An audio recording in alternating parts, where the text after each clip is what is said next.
SAR tank. Don't look for heavy metal treads or a low-profile armored hull here. The SAR tank was essentially a weaponized, building-sized tricycle. It looks less like a military vehicle and more like a steampunk carnival ride gone horribly wrong. Instead of continuous tracks, Russian engineers fitted it with two massive, 27-foot spoked front wheels designed to effortlessly roll over enemy trenches and fallen trees. A tiny, heavy roller wheel dragged along the back to steer. But this bizarre weight distribution was its ultimate downfall. The massive front wheels would pull forward, while the heavy rear wheel instantly sank and buried itself in the soft Russian mud. Weighing over 60 tons, it was so incredibly heavy and underpowered that the only prototype ever built got permanently stuck during its first test drive. It wasn't a tank, it was a terrifying, immobile metal monument. Kugelpanzer. Forget the idea of a massive steel box carrying a 5-man crew into battle. The Kugelpanzer is literally a rolling metal hamster ball built for war. It looks exactly like a giant mechanical bowling ball outfitted with a tiny viewing slit. Built by Nazi Germany, it rolled forward on two large hemispherical side wheels, using a tiny trailing tailwheel in the back to maintain balance and steer. A single cramped operator sat inside this claustrophobic sphere, peering through a narrow gap and supposedly firing a single machine gun. Covered in only 5 millimeters of armor, it offered virtually no protection against heavy fire. To this day, no one knows its exact combat purpose, though most believe it was designed as a suicidal scouting vehicle. It doesn't look like a weapon of conquest, it looks like a mechanical death trap. Chrysler TV-8. When you picture a tank, you usually see a heavy armored base carrying a small rotating gun. The Chrysler TV-8 flips that entire concept completely upside down. It basically looks like a giant metal alien head balancing precariously on a set of tracks. Engineers decided to hollow out a massive pod-like turret and cram everything inside it. The entire crew, the heavy cannons, the engine, and shockingly, a compact nuclear reactor. The hull underneath was practically empty, serving only to carry the tracks.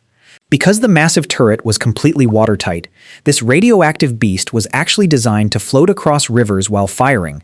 Weighing 25 tons, it was designed to survive the blast wave of a nuclear bomb and keep fighting in an irradiated wasteland. It wasn't just a combat vehicle, it was a floating, atomic survival pod. Object 279. Standard heavy tanks rely on blocky, angled steel to deflect incoming artillery fire. Object 279 looks exactly like a heavy metal flying saucer bolted onto a set of tractor treads. Soviet engineers designed this terrifyingly sleek elliptical hull for one specific reason: to prevent the tank from being physically flipped over by the shockwave of a nuclear explosion.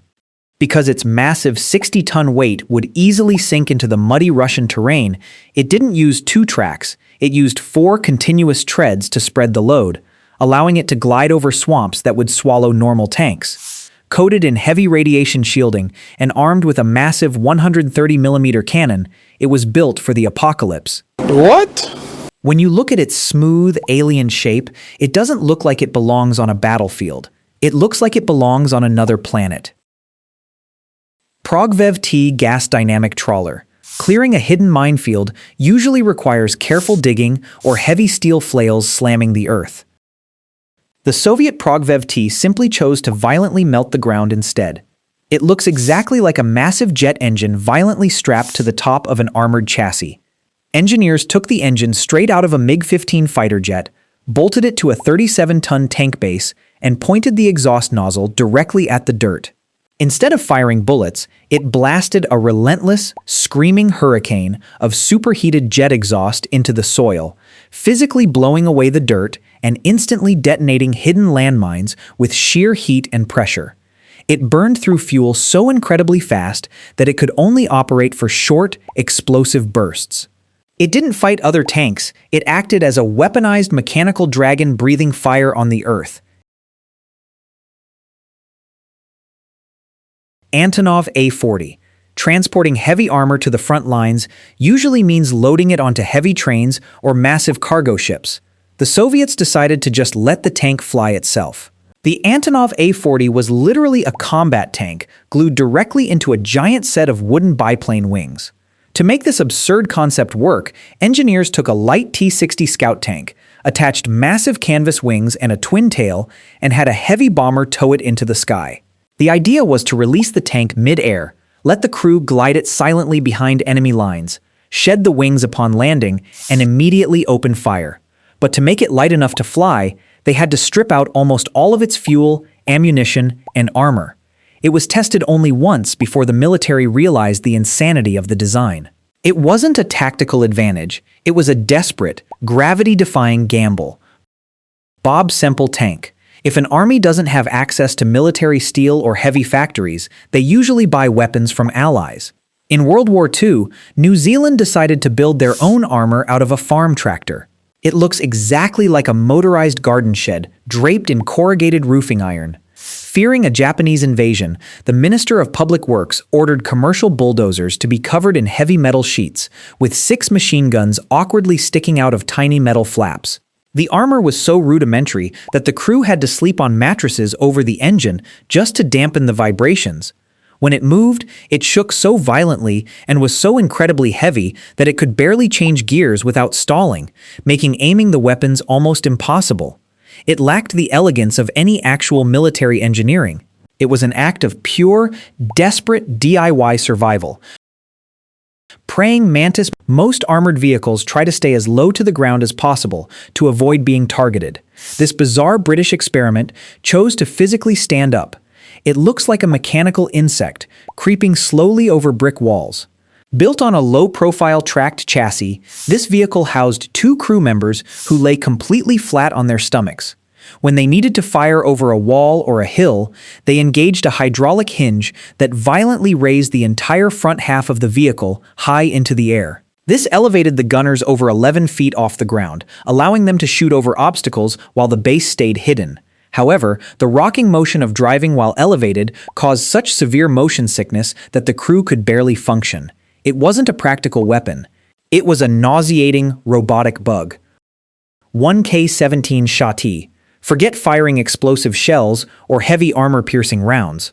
The 1K-17 Shotty was an actual, functional sci-fi laser cannon mounted on a heavy metal chassis. It looks less like a tank and more like a gigantic, multi-barreled optical sniper rifle.